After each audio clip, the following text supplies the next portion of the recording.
غوث اعظم رضی اللہ تعالیٰ عنہ کے بارے میں حضرت ابو الفضل احمد بن صالح رضی اللہ تعالیٰ عنہ بہجت الاسرار میں ارشاد فرماتے ہیں کہ غوث اعظم رضی اللہ تعالیٰ عنہ مدرسہ نظامیہ میں درس دے رہے تھے، بیان کر رہے تھے، اور بیان کے دوران دیکھتے ہیں کہ اچانک چھت سے ایک سانپ گرتا ہے، چھت سے ایک بہت بڑا سانپ گرتا ہے۔ یہ درس دے رہے تھے اور وہ سانپ ان کی ران پر گرتا ہے اور غوث اعظم رضی اللہ تعالیٰ عنہ کی قمیص کے اندر سے ان کے جسم پر گزرتا ہوا ان کی گردن سے لپٹ جاتا ہے، اور پھر وہ سانپ غوث اعظم رضی اللہ تعالیٰ عنہ کے بالکل سامنے آ جاتا ہے اور سامنے بیٹھ کر غوث اعظم سے کلام کرتا ہے۔ پیران پیر شیخ عبد القادر جیلانی رضی اللہ تعالیٰ عنہ سے گفتگو کرتا ہے۔ شیخ ابو الفضل احمد بن صالح رضی اللہ تعالیٰ عنہ فرماتے ہیں وہ کلام کر رہا ہے لیکن ہمیں سمجھ نہیں آ رہی تھی وہ کہہ کیا رہا ہے، ہم نہیں سمجھ پائے کہ وہ کیا کہہ رہا ہے اور غوث اعظم کیا کہہ رہے ہیں۔ اب اس سے کیا سمجھ میں آتا ہے؟ یہ انہیں سمجھ کیوں نہیں آ رہی تھی؟ بھائی اگر غوث اعظم عربی یا فارسی میں کلام کر رہے ہوتے تو انہیں کم از کم سمجھ آ جاتی کیا کلام ہو رہا۔ کیا سن رہے آپ نے کیا عرض کر رہا؟ اگر عربی یا فارسی میں کلام کر رہے ہوتے تو سننے والے ان میں علماء بھی موجود تھے، ان کی اپنی زبان تھی، وہ سمجھ جاتے۔ پتہ چلا غوث اعظم نہ عربی بول رہے تھے نہ فارسی بول رہے تھے، وہ تو سانپوں کی زبان بول رہے تھے۔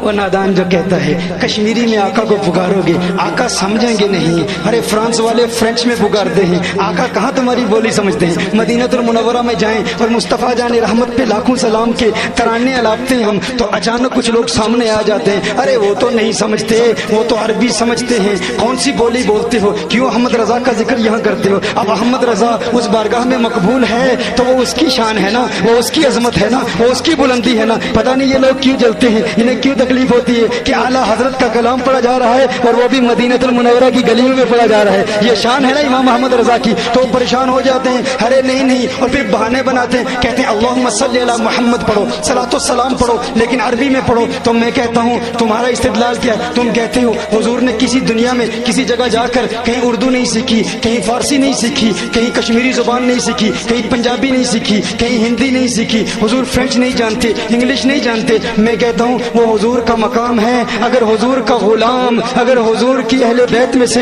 اگر سادات میں سے حسنی حسینی سید غوث اعظم جنہیں حضور کی بارگاہ سے فیض ملا ہے وہ سانپوں کی بولیاں جانتے ہیں تو میرے آقا کے علم کا عالم کیا ہوگا، میرے آقا کی عظمت کا عالم کیا ہوگا؟ ارے آقا سانپوں کی بولیاں بھی جانتے ہیں، جنات کی بولیاں بھی جانتے ہیں، نباتات کی بولیاں بھی جانتے ہیں، حیوانات کی بولیاں بھی جانتے ہیں، یہ شجرات بھی ان سے کلام کرتے ہیں، وہ شجرات کی بولیاں بھی جانتے ہیں۔ اگر غوث اعظم کا یہ مقام ہے تو یہ شان ہے، خدمت گاروں کی سرکار کا عالم کیا ہوگا؟ غوث اعظم کی یہ شان ہے تو میرے آقا کی عظمتوں کا عالم کیا ہوگا؟ تو میرے آقا کہ یہ غلام غوث اعظم رضی اللہ تعالیٰ عنہ وہ سانپ سے کلام کر رہے ہیں، وہ سانپ چلا جاتا ہے، بعد میں لوگ پوچھتے ہیں کہ کیا کلام ہوا، کیا بات ہوئی؟ تو غوث اعظم نے فرمایا کہ میری اس سے صرف اتنی بات ہوئی، وہ یہ کہتا تھا کہ میں نے بڑے بڑوں کو آزمایا ہے، بڑے بڑوں کو آزمایا ہے لیکن آپ جیسا کسی کو ثابت قدم نہیں پایا، اس کی کیا وجہ ہے؟ تو غوث اعظم نے جواب دیا، فرمایا کہ جب تو چھت سے گرا تھا نا اس وقت میں قضا اور قدر کی باتیں کر رہا تھا، اس وقت میں بتا رہا تھا